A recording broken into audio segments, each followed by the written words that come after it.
Hello बच्चों, welcome to trending tutor. स्वागत है आपका एक बार फिर से ट्रेंडिंग ट्यूटर पे। आई होप आप सबकी तैयारी बहुत अच्छे से चल रही है। और ये दोबारा से रिमाइंड करा रहा हूँ कि भैया पूरा का पूरा syllabus, complete syllabus for class 11th and 12th CBSE boards and JEE 2026 2026 जो अगले साल आपको, ठीक है, मतलब आप तो नहीं दे रहे होगे, आप तो 27 में दोगे जेई का एग्ज़ाम और बोर्ड का एग्ज़ाम, है ना। जो बोर्ड्स की तैयारी कर रहे हैं उनको भी आप ये चैनल रिकमेंड कर सकते हो, जो जेई की तैयारी कर रहे हैं उनको भी आप ये चैनल रिकमेंड कर सकते हो। और आपकी तो डेफिनेटली यहाँ पे कंप्लीट सिलेबस होने वाला है सीबीएसई के लिए भी। और मैं तो कह रहा हूँ इस साल तो सीबीएसई रहने ही दो, ठीक है। अपना कंप्लीट फोकस जेई पे रखो। क्लास 11th के बच्चे हो आप, है ना। तो क्लास 11th के बच्चे को 11th में बहुत अच्छे से पढ़ने की जरूरत होती है। नहीं तो भाई किसी भी टीचर की ना, किसी भी यूट्यूब पे 12th के लेक्चर उठाओ, ठीक है, कमेंट सेक्शन झांकने लग जाओ, और आधे से ज़्यादा बच्चे आपको ऐसे मिलेंगे कि सर 11th बर्बाद है, 11th बर्बाद है। मेरे पास भी बहुत क्वेश्चन, बहुत से बच्चे बोलते हैं सर 11th बर्बाद है 11th का रिवाइज करने की जरूरत है, 12th करें। तो ये दिक्कत आएगी। अदरवाइज आपको तो क्लास 11th पे बहुत ज़्यादा ध्यान देना है। और आपको कहाँ पे ध्यान देना है? ट्रेंडिंग ट्यूटर पे ध्यान देना है, जो आपके लिए इतनी मेहनत करके इतने प्यारे प्यारे लेक्चर बना के लेके आ रहे हैं भाई, है ना। और ऐसा नहीं है आप प्यार नहीं दे रहे, आप भी बहुत प्यार दे रहे हो, बच्चे वेट भी कर जाते हैं। कई बार मैं लेट हो जाता हूँ लेक्चर लाने में। रीज़न भैया आपके ना अभी नोट्स पे काम चल रहा है कि आपको और अच्छे कैसे असाइनमेंट्स प्रोवाइड किए जाएं नेक्स्ट वीक से, जो आपको मिलने लगेंगे, ठीक है। कल भी लेक्चर नहीं आया, परसों भी लेक्चर नहीं आया, एक दो दिन से लेक्चर नहीं आ रहा है। उसका रीज़न यही था, ट्वेल्थ पे भी काम चल रहा है, 12th के बच्चों का भी नहीं आया कल लेक्चर, है ना। तो उनको भी आज ही लेक्चर मिल रहा है आपके साथ। अभी उन्हीं का लेक्चर किया था। तो ऐसा नहीं है कि लेक्चर नहीं आएंगे सर, एक दो दिन अगर गायब हो जाते हैं तो रीज़न ये, या तो बेटा कोई मेडिकल इमरजेंसी होगी, या फिर समझ जाना कि आपके नोट्स की तैयारी कर रहे हैं, और कोई काम ही नहीं है ना। और कोई काम ही नहीं है। हाँ, एक रीज़न ये हो सकता है कभी कभी ऑफलाइन में ज़्यादा ही फंस गए, कोई मजबूरी आ गई। अदरवाइज आपको यहाँ पे कंप्लीट सिलेबस कराया जाएगा। और आप तो मेरे प्यारे बच्चों अभी क्लास 11th में हो, ठीक है। आपके साथ तो बहुत लंबी जर्नी है। 2027 2027 के बोर्ड्स में आपके 100% आएंगे, ठीक है। 100% अगर आप यहाँ से करते रहे पीसीएम में, यही टारगेट मैं क्लास 12th में जो बच्चे पढ़ रहे हैं ना, अभी अभी उनको यही बोल के आया हूँ कि बेटा मेरा टारगेट तो 100 नंबर दिलवाना है आपको सीबीएसई में भी। और आपकी जेई मेंस, यहाँ से जेई मेंस तो आप एटलीस्ट क्रैक करो। हाँ, 12th में दिक्कत ये होती है कि बहुत सारे बच्चे, वही कहानी है सर 11th बर्बाद है। अब 11th के बिना क्वेश्चन नहीं होते, ठीक है। मैं सच बता रहा हूँ, 11th के बिना क्वेश्चन नहीं होते। 12th के भी बहुत से क्वेश्चन में कॉन्सेप्ट ऐसा लगता है बेटा जो क्लास 11th का होता है, ठीक है। क्लास 11th बहुत ज़ोरों शोरों से बहुत बढ़िया करनी है। और आपके कोई जूनियर हैं जो क्लास 10th की तैयारी कर रहे हैं, तो उनके लिए भी मैथ्स और साइंस के क्लासेस चल रही हैं। अभी तो इस पर कुछ खास रिस्पॉन्स आ नहीं रहा है, नया चैनल है, तो हम कोशिश कर रहे हैं इसको बिल्ड करने की। उसमें आप हमारा हेल्प करो तो बहुत ज़्यादा अच्छा है, ठीक है। चलो, आज छोटी छोटी टर्म्स पढ़ी हैं और कंसंट्रेशन टर्म्स हैं थोड़ी।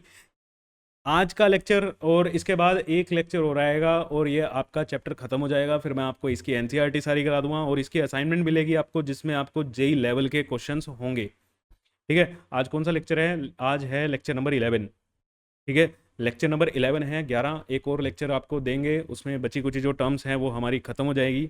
मोस्ट ऑफ द क्वेश्चन हमने जेई के किए हैं। एनसीईआरटी मैं सोल्व करा दूंगा इसकी, क्लियर। वैसे तो एनसीईआरटी सोल्व करना ना बेटा आपका काम है, आप एनसीईआरटी सोल्व करो। कोई क्वेश्चन नहीं हो रहा है डाउट में लिख दो यार, ठीक है।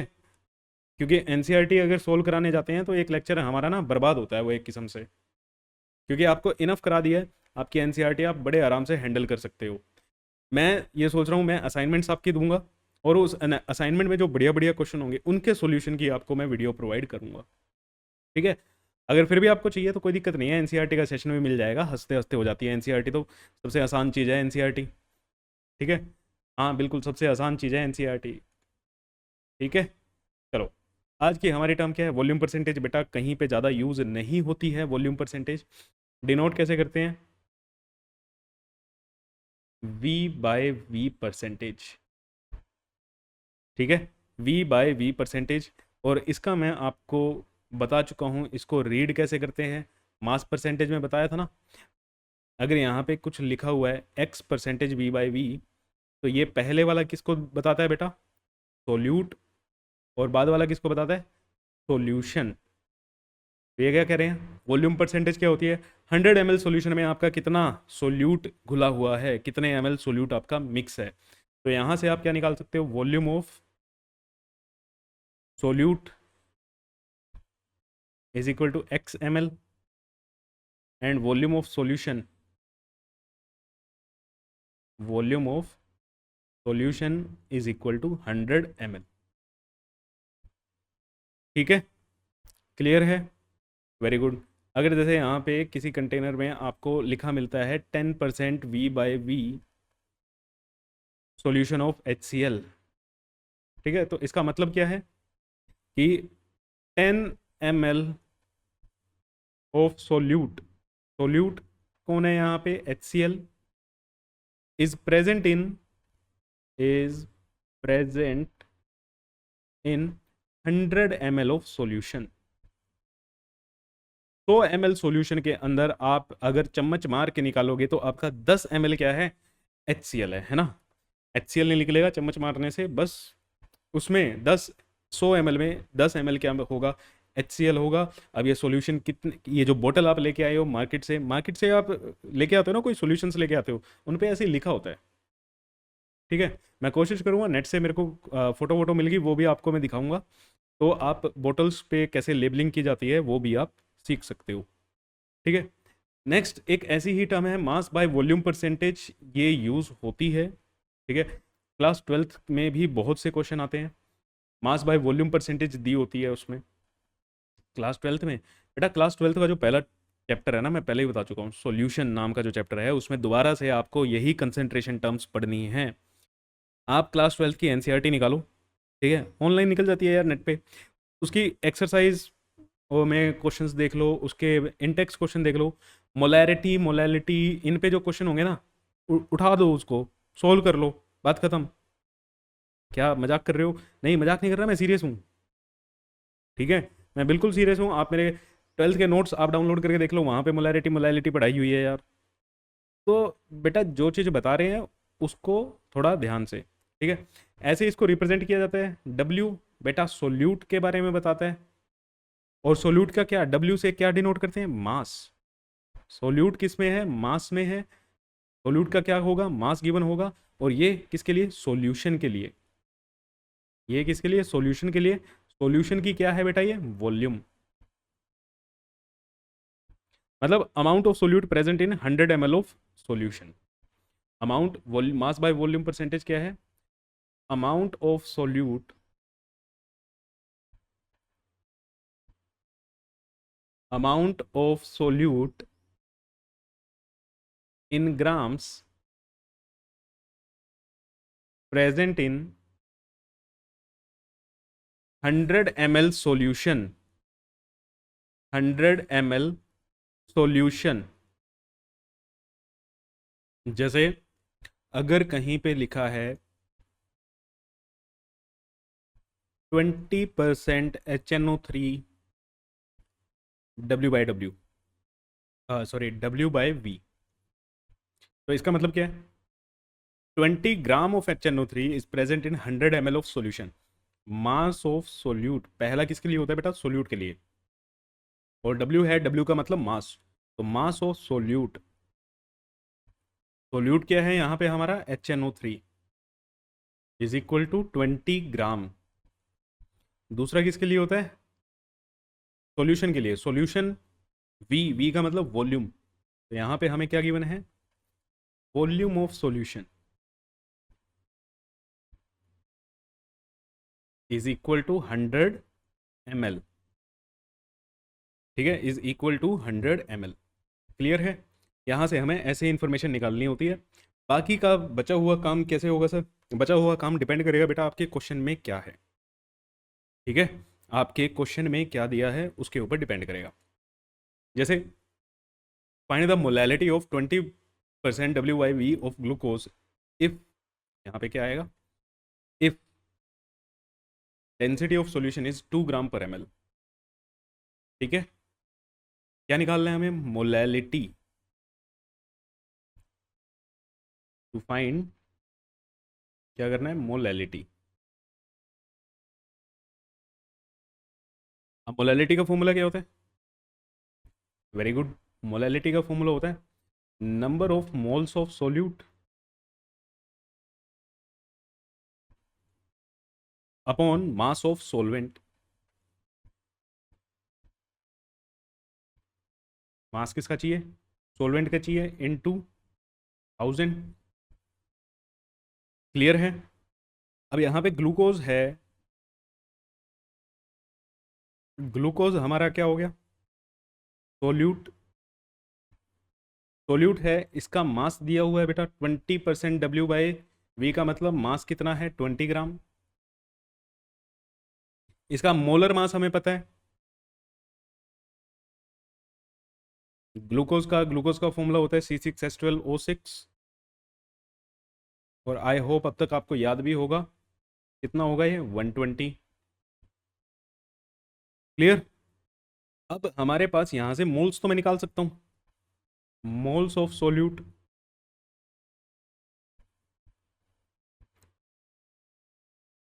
मास upon molar mass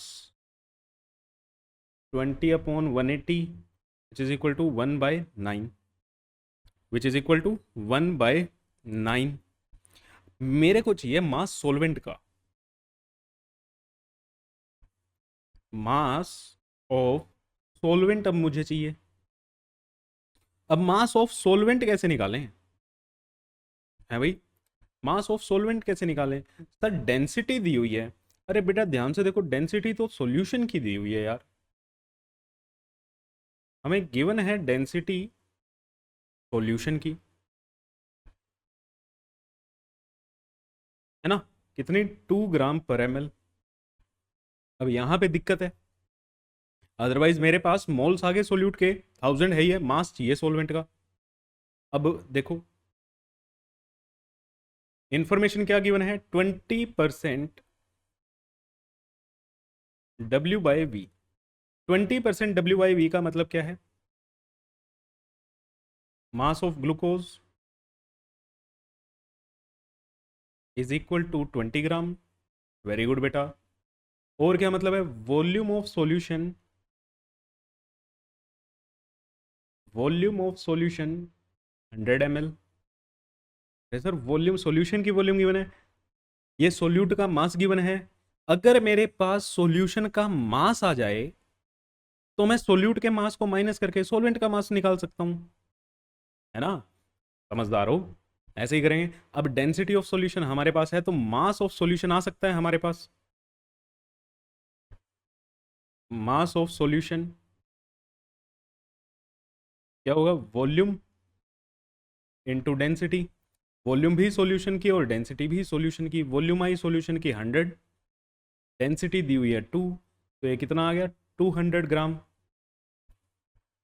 mass of solvent आ जाएगा मेरे पास यहां से। मास ऑफ सोलवेंट क्या होगा?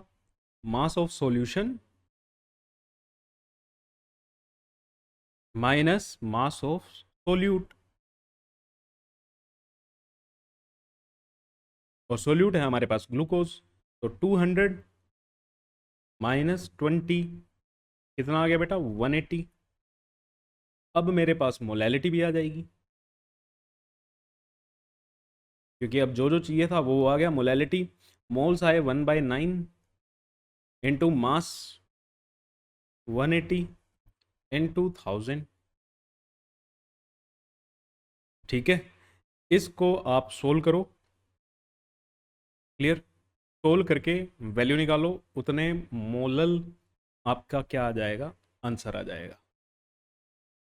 ठीक है, मेरे पास भी ना तो कैलकुलेटर है और जल्दबाजी में कुछ गलत ना हो जाए, तो 100/18 मीन्स ये कितना बनेगा आपका? 50/81। 50/81 0.5 के आसपास आएगी। चेक कर लेना। ठीक है, आएगी ये 0.5 के आसपास ही, तो आप इसको चेक कर लो। और देखो सिंपल सा क्वेश्चन था, ऐसे यहाँ पे हमारे ज़रूरत पड़ती है। क्लियर? चलो, अब ये है फॉर्मेलिटी। जैसा नाम वैसा ही काम। ठीक है, मोलैरिटी और फॉर्मेलिटी दोनों दोनों सेम ही होते हैं। आयनिक कंपाउंड के देखो, एक होता है हमारे पास मोलर मास,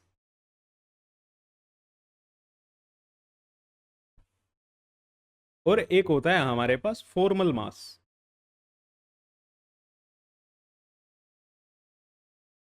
फॉर्मल मास क्या होता है? फॉर्मल मास होता था ये मोलर मास ही है, ठीक है। लेकिन कुछ भाई बंधु थोड़े से अलग है ना, उनके लिए स्पेशल नाम रख दिया सिर्फ, molar mass of ionic compound. Ionic compound का जो मोलर मास होते हैं उनको तो देखो हम तो मोलर मास ही बोलते हैं, लेकिन यहाँ पे कुछ पढ़े लिखे थे, उन्होंने इसको फॉर्मल मास बोल दिया, ठीक है। और वहीं से ऐसे ही मोलैरिटी को क्या बना दिया? फॉर्मेलिटी बना दिया, ठीक है। मोलैरिटी आपकी क्या बन गई? फॉर्मेलिटी बन गई। कब? अगर आपका सोल्यूट आयनिक हो,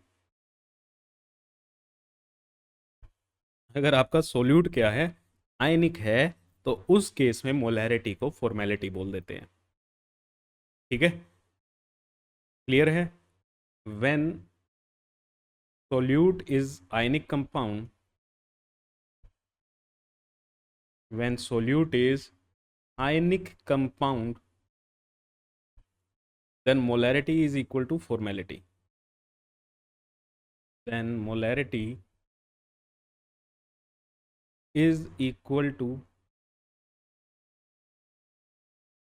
formality। मोलैरिटी फॉर्मेलिटी के क्या होती है बेटा? बराबर होती है, ठीक है। क्लियर है? चलो, बहुत बढ़िया। नेक्स्ट है हमारे पास इक्विवेलेंट मास। ये सबसे बढ़िया चीज़ है, क्योंकि यहाँ से आपकी नॉर्मेलिटी की स्टार्ट हो रही है, और नॉर्मेलिटी स्टार्ट हो रही है तो अच्छी अच्छी चीज़ें अब स्टार्ट हो जाएंगी। इक्विवेलेंट मास क्या होता है? देखो, पहले समझो इसको क्या होता है, डेफिनेशन क्या कहती है, और फिर समझना इसको निकालते कैसे हैं, ठीक है। 1 gram hydrogen, 1 gram hydrogen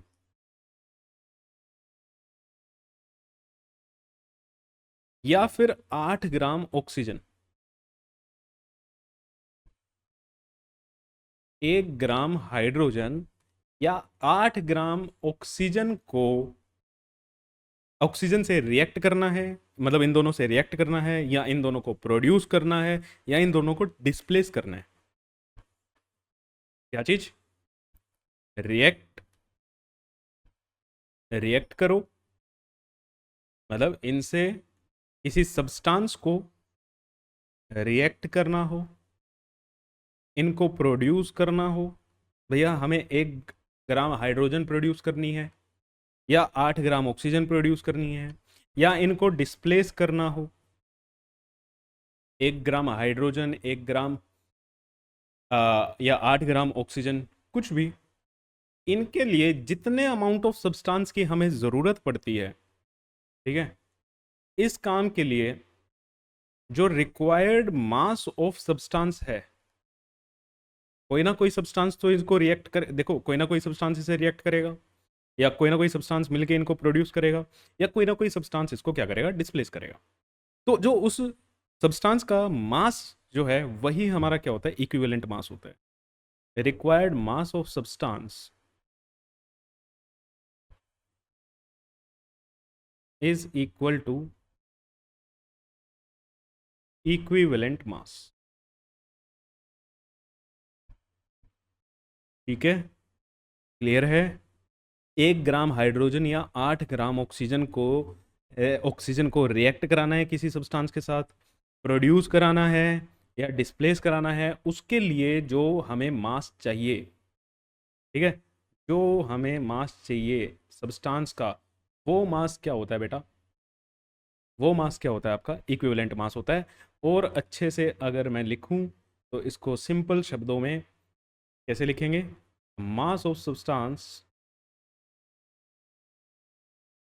mass of substance which will react,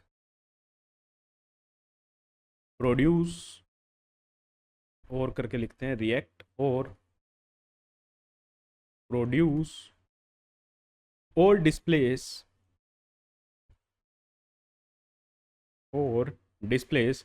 1 gram of hydrogen 1 gram of hydrogen और 8 ग्राम ऑफ ऑक्सीजन। ऑक्सीजन का 8 ग्राम और हाइड्रोजन का 1 ग्राम। अब आपको ये पता भी चल रहा है 8 क्यों है 1 क्यों है ना। इतने समझदार तो आप हो। क्लियर है। मान लेते हैं कि जैसे कोई रिएक्शन है, मान लेते हैं C+O2 give CO2, C+O2 give CO2। अब यहां पे मुझे पता लग रहा है 1 मोल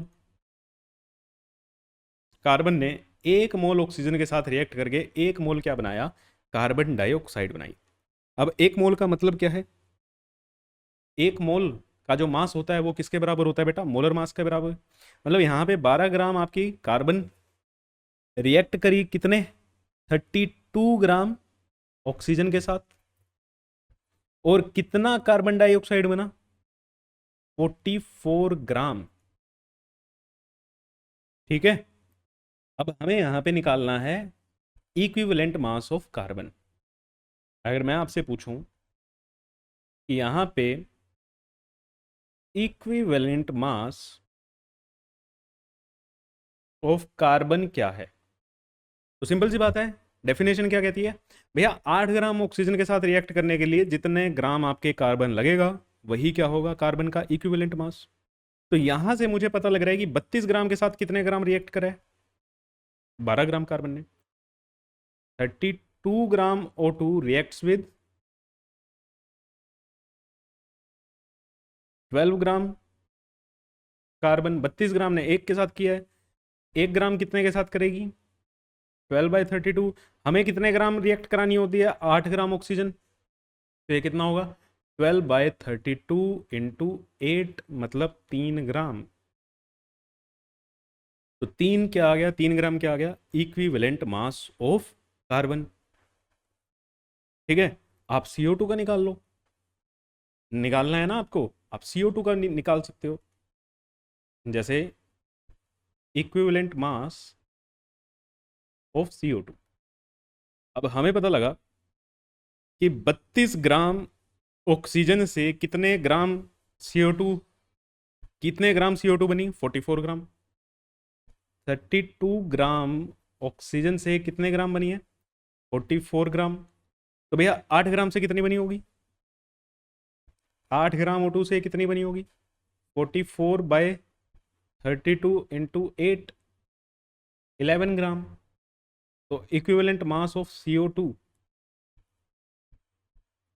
इक्विवेलेंट मास ऑफ CO2 कितना आ गया, 11 ग्राम। ठीक है। तो कभी कभी अगर आपको रिएक्शंस दे दें, है ना, तो उसमें इक्विवेलेंट मास कैसे निकालना है ये आपको पता लग गया। क्लियर। और अब इक्विवेलेंट मास का फॉर्मूला क्या होता है, ठीक है, डायरेक्टली अगर हमें निकालना है तो हम कैसे निकालते हैं।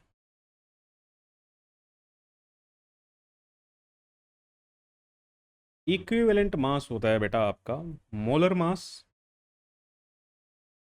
जिसका भी निकालना है, जिस भी सब्सटेंस का निकालना है, upon N factor. N factor को वैलेंसी फैक्टर भी बोलते हैं। अब ये एन फैक्टर क्या होता है सर, एन फैक्टर बेटा समझ के रखना, यहां से आपकी एन फैक्टर की स्टार्टिंग हो रही है, रेडॉक्स में फिर से आएगा, बहुत जगह चाहिए ये। ठीक है। बहुत जगह आपको एन फैक्टर की ज़रूरत पड़ेगी, बहुत बार निकालना आएगा, क्लास 12th में भी आएगा, सब जगह। ठीक है। अब मैं पहले बता देता हूँ, अलग अलग चीज़ों के लिए अलग अलग से निकलता है। जैसे N factor is different for different substances, पहला नोट तो यहाँ पे करके ये लिख लो,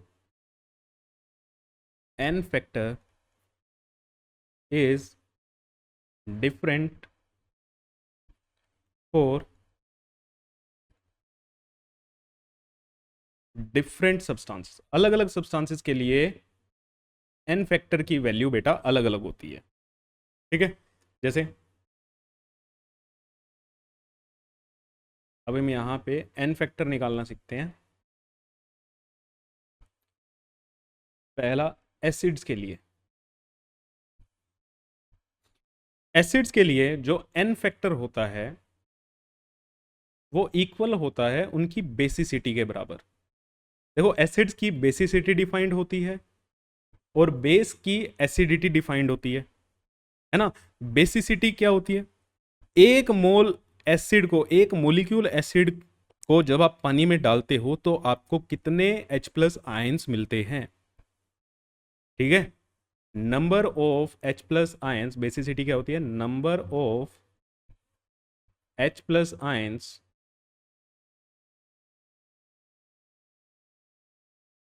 given by one molecule of acid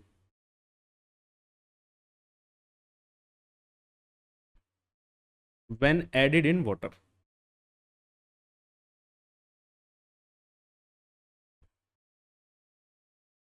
ठीक है, मीन्स वन HCl को, एक HCl को आपने वाटर में डाला, अब ये वाटर में डालेंगे तो डिसोसिएट होगा, H प्लस और Cl माइनस मिलेगा। कितना H प्लस मुझे मिला? कितना H प्लस मुझे मिला? 1। ठीक है, तो इसका एन फैक्टर क्या होगा HCl का? N factor of HCl is equal to 1। Sir मुझे कुछ ऐसा लग रहा है कि आप सीधा तो यही कह रहे हो ना कि एसिड कितने H प्लस आयंस देगा। हाँ बेटा, ठीक है, एसिड्स कितने H प्लस आयंस देगा। क्लियर? जैसे H2SO4 की बात करें, एक मोलिक्यूल H2SO4 का जब आपने पानी में डाला, है ना, तो यहाँ से आपको 2H प्लस मिलेंगे और SO4 2 माइनस मिलेगा। अब यहाँ पे कितने H प्लस मिले? 2। कितने H प्लस मिले? 2। तो एन फैक्टर क्या हो गया? 2। N factor of H2SO4 2। Sir यहाँ से मुझे देख के पता लग रहा है कि 2 थे, 2 हाइड्रोजन थे तो 2 ही देगा। बिल्कुल बेटा, कुछ एसिड्स ऐसे हैं, ठीक है, जिसमें आपको पता नहीं लगेगा, जिनके आपको स्ट्रक्चर से पता लगेगा, और स्ट्रक्चर अभी आपके सिलेबस में नहीं है। फोर्थ चैप्टर आएगा, मतलब अभी इस चैप्टर में आपको स्ट्रक्चर बनाने भी नहीं आते। फोर्थ चैप्टर में जब आप स्ट्रक्चर बनाना सीख जाओगे तब आप अच्छे से निकाल पाओगे। अभी के लिए याद रखना, जैसे HNO3 की बात करें, HNO3 के केस में एन फैक्टर क्या होगा बेटा? 1 होगा। एक ही एसिड मुझे दिख रहा है। ठीक है, क्लियर है? हो गया। अच्छा, इसका इक्विवेलेंट मास, अगर मैं HNO3 का इक्विवेलेंट मास आपसे पूछ लूं, इक्विवेलेंट मास क्या होगा? Molar mass upon N factor. Molar mass आप निकाल सकते हो, कितना हो जाएगा ये? 48 और कितना 14, 52, 62, 63 अपॉन 1, तो कितना आ गया? 63 ग्राम इक्विवेलेंट मास आ गया इसका। क्लियर है? अब कुछ चीज़ें आपको ध्यान रखनी है, कुछ चीज़ें क्या करनी है बेटो? आपको ध्यान रखनी है। जैसे एसिड्स के केस में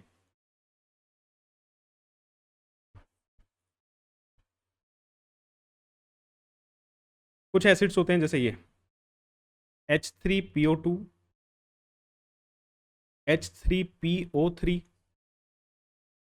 H3PO4।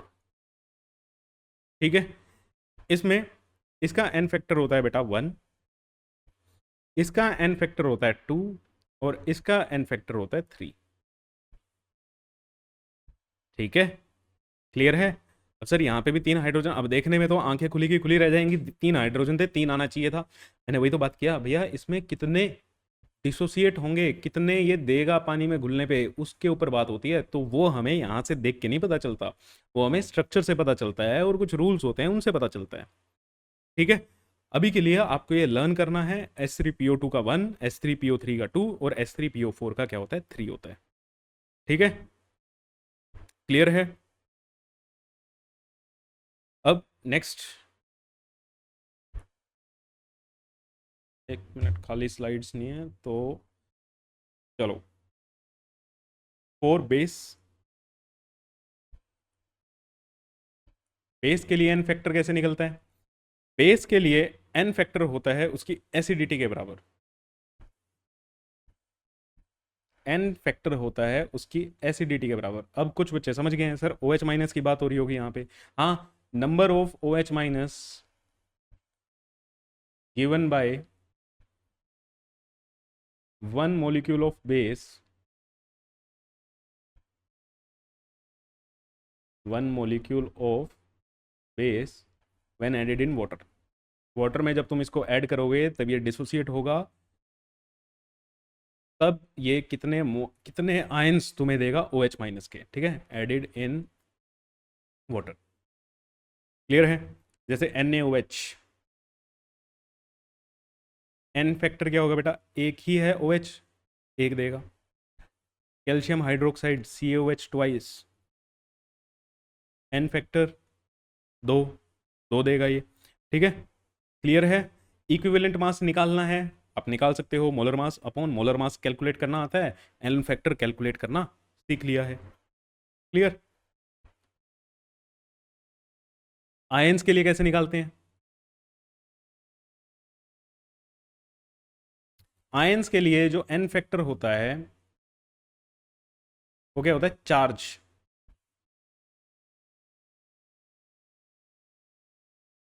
ऑन कैटायन या एनायन, किसी भी आयन पे चार्ज देख लो, कैटायन और लिख देते हैं और एनायन, ठीक है। चाहे कैटायन हो तो कैटायन के ऊपर चार्ज, एनायन है तो एनायन के ऊपर चार्ज। जैसे अभी हमने H2SO4 किया था, H2SO4 में बेटा SO4 2 माइनस था, है ना, तो इसका एन फैक्टर क्या होगा? 2। इस पे चार्ज कितने हैं? 2।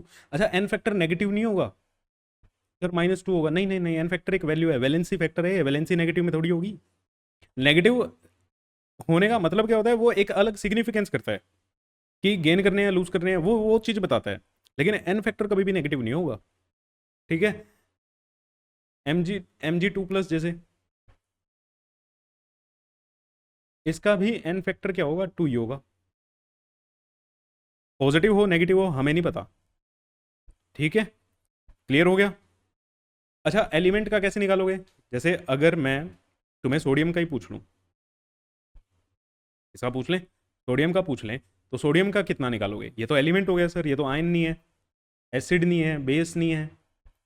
एलिमेंट के लिए एन फैक्टर उनकी वैलेंसी के बराबर होता है।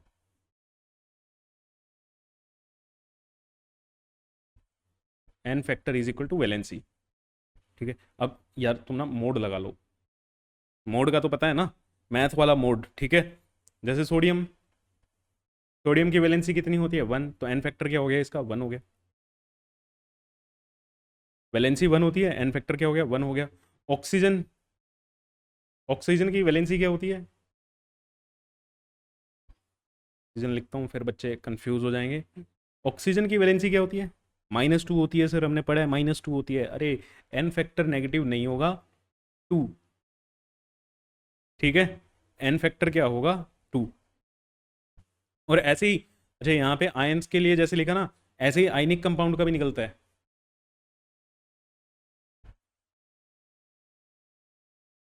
और आयनिक कंपाउंड, आयनिक कंपाउंड का कैसे निकलता है? आयनिक कंपाउंड भी किससे मिलके बना है यार? आयन से ही मिलके बना है, तो किसी भी आयन पे या कैटायन पे चेक कर लो, ठीक है। एन फैक्टर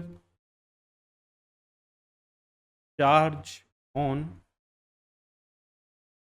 कैटायन या एनायन। अच्छा, यहाँ पे भी मोड ही लगा लो ताकि रहे कि हमें सिंपल सी बात है कि कैसे चेक करना है, पॉजिटिव में ही रखना है। अब इसको, इस पे क्या होता है? Na+ डिसोसिएट कैसे होगा? Cl-, तो एन फैक्टर प्लस Na पे चेक कर लो या Cl पे चेक कर लो, चार्ज तो सेम ही होता है, तो एन फैक्टर क्या हो गया इसका? 1 हो गया। एन फैक्टर क्या हो गया इसका? 1 हो गया, ठीक है। क्लियर है? तो यहाँ पे इक्विवेलेंट मास आप हर एक चीज़ का निकाल सकते हो। अब नॉर्मेलिटी स्टार्ट करने से पहले, ये नॉर्मेलिटी के लिए ही पढ़ाया गया है क्योंकि आपको नॉर्मेलिटी में यूज़ होगा ये। एक और टर्म आती है हमारे पास, number of gram equivalents. Number of gram equivalents. Number of gram equivalents किसके बराबर होते हैं? Number of gram equivalent is equal to mass upon equivalent mass.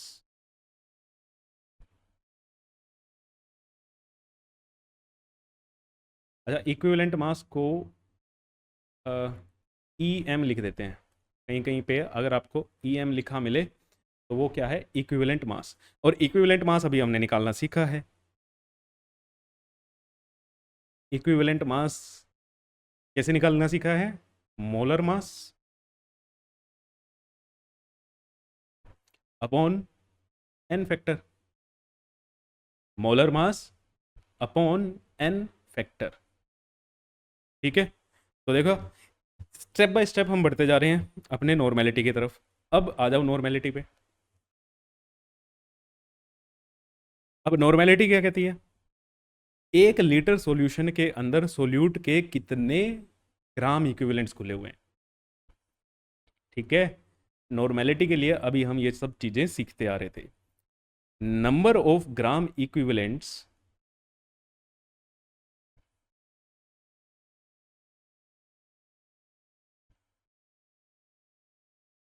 number of gram equivalents of solute present in 1 liter of solution।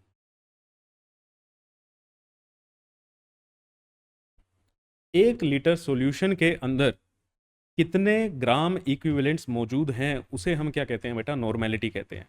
Normality को n से represent किया जाएगा। ठीक है, नॉर्मेलिटी को हम n से रिप्रेजेंट करते हैं। तो फॉर्मूला क्या बना? बहुत इंपॉर्टेंट है। ठीक है, number of gram equivalents, number of gram equivalents upon volume of solution. Volume of solution अगर ये ml में है तो आपको पता है क्या करना है, तो 1000 से मल्टीप्लाई कर देना है। ठीक है, यूनिट्स, यूनिट्स की अगर हम बात करें तो नॉर्मल, पहली चीज़ तो नॉर्मल, या फिर आपको कैसे दिखेगी? ग्राम इक्विवेलेंट पर लीटर। ग्राम इक्विवेलेंट पर लीटर। ठीक है, ये करके आने हैं आपको। आज मैं आपको थ्योरी थोड़ी सी कंप्लीट करवा रहा हूँ जो हमारी थोड़ी बहुत ही रहती है ना। नेक्स्ट क्लास में इसी के ऊपर हम बहुत सारे क्वेश्चन करने वाले हैं और जो आपका बचा कुचा रह जाएगा वो। अब इंपॉर्टेंट रिलेशन देखो, नॉर्मेलिटी का फॉर्मूला क्या है?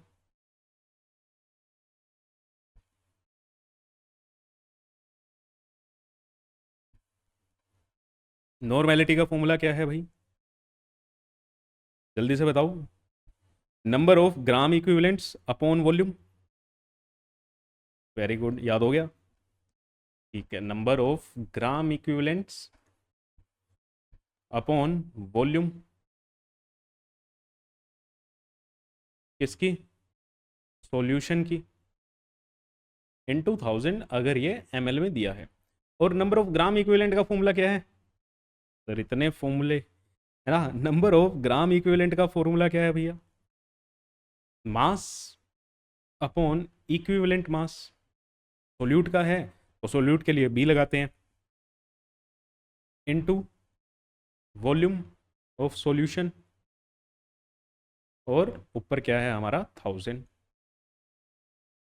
इक्विवेलेंट मास का फॉर्मूला क्या है? इक्विवेलेंट मास को मैं कैसे लिख सकता हूं बेटा?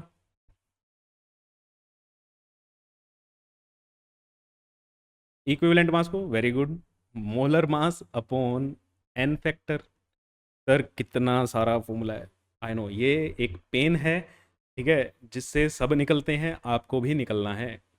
तो एन फैक्टर ऊपर चला जाएगा, WB into 1000 into N factor upon molar mass of solute into volume of solution, है ना। अब ये चीज देखो,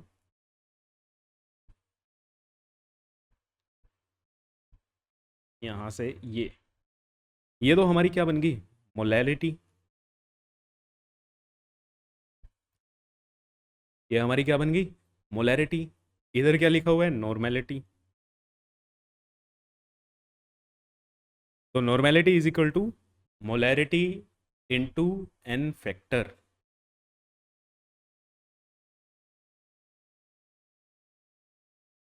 normality is equal to molarity into N factor. बहुत इंपॉर्टेंट रिलेशन है, याद रखना, ठीक है। और यहां से यहीं पे मैं बता देता हूँ ग्राम इक्विवेलेंट्स के भी। ग्राम इक्विवेलेंट,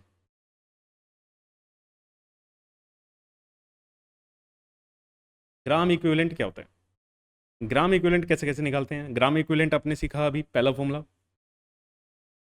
मास अपॉन इक्विवेलेंट मास। मास अपॉन इक्विवेलेंट मास। दूसरा, इस वाले फॉर्मूले से नंबर ऑफ ग्राम इक्विवेलेंट्स कैसे जा सकते हैं, नॉर्मेलिटी इनटू वॉल्यूम। अगर हम लीटर में ले लें तो ये 1000 की जरूरत नहीं, नंबर ऑफ ग्राम इक्विवेलेंट्स क्या होगा, normality into volume of solution in litres. तो नॉर्मेलिटी से भी हमारे ग्राम इक्विवेलेंट्स निकालने आ सकते हैं, क्योंकि ग्राम इक्विवेलेंट्स का आगे यूज होगा। तो normality into volume of solution. और ध्यान रखना, अगर नॉर्मेलिटी इनटू वॉल्यूम कर रहे हो तो ये वॉल्यूम किस में होनी चाहिए, लीटर्स में। किस में होनी चाहिए, लीटर्स में। अगला, अभी आपने ये भी पढ़ा है, नॉर्मेलिटी को हम मोलैरिटी इनटू एन फैक्टर लिख सकते हैं। तो इसकी जगह मैं क्या लिख सकता हूँ, मोलैरिटी इनटू एन फैक्टर, और ये volume of solution as it is, volume of solution in litres. ठीक है, बस चेंज कर रहे हैं थोड़ा थोड़ा। और एक नया formula, moles into N factor. ठीक है, मोल्स इनटू एन फैक्टर। अब ये कैसे बना भैया, मोलैरिटी का फॉर्मूला पुट करा सिर्फ हमने, moles of solute upon volume of solution. Volume of solution से ये वॉल्यूम ऑफ सॉल्यूशन कैंसिल हो जाएगी, तो मोल्स इनटू एन फैक्टर हमारा बचा। ठीक है, अरे इस वाले फॉर्मूले में हमने मोलैरिटी का फॉर्मूला पुट कर दिया, moles upon volume of solution into N factor into volume of solution. इससे ये कैंसिल हुई तो क्या बचा, सिर्फ हमारे पास मोल्स इनटू एन फैक्टर, वही हमने यहाँ पे लिखा है। ठीक है, क्लियर है, ओके। तो ये था आज के लिए आपका, के बाद मिलते हैं आपसे नेक्स्ट क्लास में। तब तक के लिए थैंक यू सो मच। हमारी most of the concentration term complete हो गई हैं, आपका 1-2 लेक्चर बचा है सिर्फ, और उसके बाद ये चैप्टर आपका ख़त्म हो जाएगा। नेक्स्ट चैप्टर की हम बात करेंगे, ठीक है। तो बड़ा मज़ा आया भैया आपके साथ, है ना, ये लेक्चर को कंप्लीट करने में। बहुत सारे क्वेश्चन इसके करने बाकी हैं, मैं DPP दूंगा क्वेश्चन की, ठीक है। वहाँ से आपको ये क्वेश्चंस लगाने हैं, बिल्कुल बेसिक से लेकर एडवांस तक के क्वेश्चन दिए जाएंगे असाइनमेंट के रूप में, तो वो भी हम सोल्व करेंगे, ठीक है। मिलते हैं बच्चा नेक्स्ट क्लास में, थैंक यू सो मच।